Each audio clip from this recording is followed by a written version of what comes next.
இன்னைக்கு ஏதோ யோகிய சிகாமணிக்காக பேசுற மாதிரி பேசுறீங்க. தன்னுடைய கட்சியை மிகப்பெரிய கட்டமைப்புல மு.க. ஸ்டாலின் சொல்லுவேன். இன்னைக்கு சொல்லு நீ மு.க. ஸ்டாலின். நீ சரியான ஒரு ஆண்மகனா இருந்தா சொல்லு. இந்த கட்சியை வழி நடத்தக்கூடியவனா ஒரு இடத்துல இருந்தா சொல்லு. மக்கள் நீதி மையன்றதை க்ளோஸ் பண்ணிட்டு திமுக சேர்த்துருங்கன்னு சொல்றேன். உங்க கட்சியில இன்னைக்கு யார் இருக்கா? இருந்த மொத்த பேரும் முன்னாடி போய் திமுக சேர்ந்தா இவர் கடைசியா போய் சேர்ந்திருக்கிறாரு. இன்னைக்கு ஒரு எம்பி சீட்டுக்கு இன்னைக்கு மக்களுக்காக வந்து நிக்கிறேன். நாட்டுக்காக என்ன? நாட்டுக்காக நீங்க கலட்டி நட்டி வச்சீங்க, அதை சொல்லுங்க. நாட்டுக்காக எந்த போராட்டத்துல நீ பங்கெடுத்த?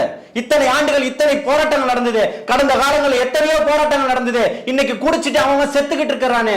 எத்தனையும் தட்டி கேட்கக்கூடிய பசங்க பிள்ளைகளை வெட்டி கொல்லப்படுறாங்களே. அண்ணா பல்கலைக்கழகத்தில் நடந்த பிரச்சனைக்கு என்ன சொல்ல வரார் கமலஹாசன்? பரந்தூர் விமான நிலையத்துக்கு என்ன சொல்ல வரார் கமலஹாசன்? கள்ளக்குறிச்சி விஷயத்துக்கு விசேஷ ஆராயத்துக்கு என்ன சொல்ல வராரு? கள்ளக்குறிச்சி மாணவியின் தங்கச்சி ஸ்ரீமதியினுடைய பிரச்சனைக்கு கமலஹாசன் என்ன சொல்ல வராரு? வேங்கவேல் பிரச்சனைக்கு என்ன சொல்ல வராரு? டன்சனுக்கு பிரச்சனைக்கு என்ன சொல்ல வராரு?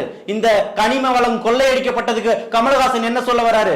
ஒரு அயோக்கியன், ஒரு சுயநலவாதிக்கு வந்து நீங்க இன்னைக்கு மாறு தட்டிட்டு வரீங்க. நீங்க